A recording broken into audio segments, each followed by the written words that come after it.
விஜயின் தமிழக வெற்றி கழகத்தின் 2ஆம் ஆண்டு விழாவில் பேசினது என்னன்னா, நிறைய விஷயங்கள் பேசினாரு. அதில் சில கருத்துக்கள்லாம் நமக்கு இருக்கு. ஒன்று என்ன அப்படின்னா, நல்லா ஸ்ட்ராட்டஜைஸ் பண்ணுறாரு. எப்படின்னா, பிரசாந்த் கிஷோரை கொண்டு வருது, ஆதவ் அர்ஜுனை கொண்டு வர்றது, இப்போ பார்க்குறதுக்கு பார்த்தீங்கன்னா ஒரு பக்காவான ஒரு பேக்கேஜாக இருக்க மாதிரி தெரியுது இல்லையா?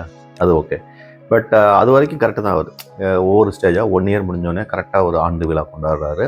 அது கரெக்டான ஒரு தலைவர்களை கொண்டு வர்றாரு. வினோதமான தலைவர்கள், கருத்துக்கு உகந்ததோ உகந்தது இல்லையோ. எனக்கு என்ன சில முரண்பாடுல இருந்ததுன்னா, இன்னும் என்ன பெட்டராக பண்ணியிருக்கலாம். பட் ஆனால் is not a born leader. அவர் வந்து செய்யப்பட்ட ஒரு லீடர் தான், மோட்டிவேட் செய்யப்பட்டு வந்த ஒரு லீடர் தான். கரெக்டாக. அதனால் பிரசாந்த் கிஷோரை மேடையில் வச்சுட்டு, பிரசாந்த் கிஷோருக்கு வந்து அவர் தந்தை பெரியார் அவருடைய சிலையை கொடுத்தது வந்துட்டு ரொம்ப முரணாக இருந்தது. பிரசாந்த் கிஷோர் வந்து ஒரு பிராமின். ஓகே, தந்தை பெரியார் வந்து பிராமினுக்கு தான் பயங்கர அகேன்ஸ்டாக இருந்தார்.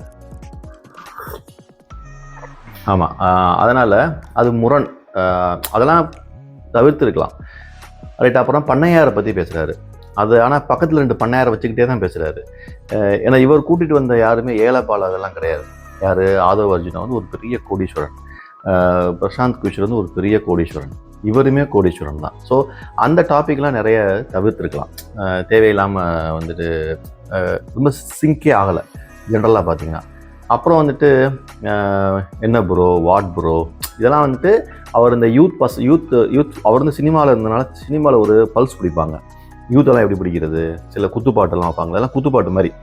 பட் ஆனால் அரசியல்னு வரும்போது அந்த இளைஞர்கள் ஆட்டோமேட்டிக்காக அவங்களுக்கு ஓட்டு போட போகிறாங்க. அது மேட்டரே கிடையாது. இப்போ அவர் என்ன ஸ்ட்ராட்டஜைஸ் பண்ணணும்னா, பொதுமக்களை எப்படி கவரணும், தன் ரசிகராக இல்லாதவர்கள் எப்படி தனக்கு ஓட்டு போட வருவாங்க.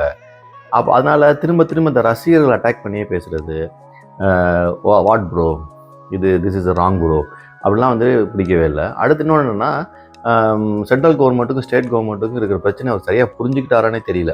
இந்த மும்மொழி கொள்கை,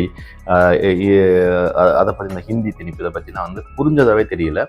அவர் வாட்டு இவங்க எல்கேஜி யூகேஜி ஸ்டூடெண்ட் மாதிரி சண்டை போட்டுட்டு இருக்கிறாங்க அப்படிங்கிறாரு. அதெல்லாம் ரொம்ப டைலூட்டடான டிஸ்கஷன் அவர் பேசுகிறார். ஸோ ஒரு சாலிடாக ஒரு தத்துவத்தை பேசவே இல்லை. ஒரு 15 மினிட்ஸ் டாக்கில் வந்து மிகப்பெரிய இம்பேக்டை க்ரியேட் பண்ணணும். அப்போ தான் வந்து பொதுமக்கள் வந்து அட்டென்ஷன் வரும். இப்போ நானே இருக்கேன்னு வச்சுக்கோங்களேன், நான் ஒரு கட்சிக்கு ஓட்டு போட்டிருக்கேன். எனக்கு விஜய் பிடிக்கும்.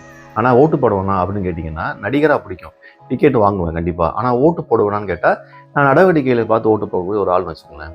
ஆனால் யாரையும் சார்ந்து இவனுக்கு தான்லாம் கிடையாது, கரெக்டான ஆளுக்கு ஓட்டு போடலாம் நினைக்கிறாள். அப்போ இந்த 15 நிமிட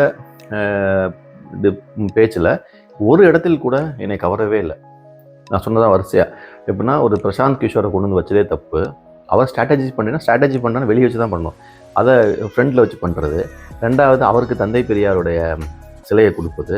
அப்புறம் பண்ணையார் அப்படின்னு சொல்லிட்டு பேசும்போது 2 பண்ணையாரை வச்சுக்கிறது. அப்புறம் கெட் அவுட்னு ஒரு ஹேஷ்டேக் போடுறாரு, அதில் வந்து பிரசாந்த் கிஷோர் சைன் பண்ண மாட்டேங்கிறாரு. கரெக்டாக இந்த மாதிரி. அப்புறம் வந்து ப்ரோ, வாட் ப்ரோ அப்படின்னு சொல்லி சின்ன குழந்தைங்கிட்ட பேசுகிற மாதிரி பேசுகிறது. கேட்டால் நான் எளிமையாக இருக்கிறேன், பசங்களை நான் பசங்களை தான் அட்ராக்ட் பண்ணிட்டீங்களா ஆல்ரெடி, அது தேவையே கிடையாது, சரியா? அப்புறம் இந்த எல்கேஜி ஸ்டூடெண்ட்டு மாதிரி பண்ணுறாங்க, சென்ட்ரலும் ஸ்டேட்டும். அவர் இருமலை கொள்கை, மும்மொழி கொள்கையில் என்ன பிரச்சனை இருக்குன்னு தெரிய மாட்டேங்குது. ஏன் அவங்க ஃபண்டு தரமாட்டேங்கிறாங்கிறத ஒரு புரிஞ்சு தெரியல. ஸோ அதெல்லாம் கொஞ்சம் ஆழமாக டீப்பாக ரொம்ப அழகாக பேசியிருந்தாருன்னா, ஏன்னா அவர் வச்சுருக்க ஸ்ட்ராட்டஜி ஓகே தான். ஒரு பணக்காரன் மாதிரியே கரெக்டாக வராது. இந்த சரத்குமார், டி ராஜேந்தர், பாக்கியராஜ், சிவாஜி, கமலஹாசன், இவங்களை மாதிரி ஒரு வந்தோம் சந்திச்சோங்கிற மாதிரி இல்லாமல் நல்லா வெல் பிளான்டாக அழகாக செலவு பண்ணி கரெக்டாக வராது. அதாவது that I like the way he was constructing that. கட்சியோடைய க்ரோத் பார்த்து வந்து நல்லாயிருக்கு. பட் இவர் வந்து கரெக்டாக பேசி ஓட்டு போடணும்ல. இப்போ நீங்கள் வந்து எல்லாமே பண்ணுறீங்க, ஒரு ஸ்ட்ரக்சரெல்லாம் இன்ஃப்ராஸ்ட்ரக்சராக கரெக்டாக பண்ணுறாரு, ஆனால் உள்ள கண்டென்ட் இருக்க மாட்டேங்குது. அதான் சொன்னேன். ஸோ இது வந்து எனக்கு தெரிஞ்ச ஒரு குறைகள். ரொம்ப இம்ப்ரெசிவாக இல்லை, இன்னும் நல்லா பண்ணலாம். பட் அவர் பார்ன் லீடர் கிடையாது, அவர் க்ரோ ஆகிட்டே இருக்கிறாரு, மோட்டிவேட் பண்ணிகிட்டே இருக்காங்க. இன்னும் நல்ல ஆளுகளை பக்கத்தில் வச்சுட்டா நல்லாயிருக்கும்.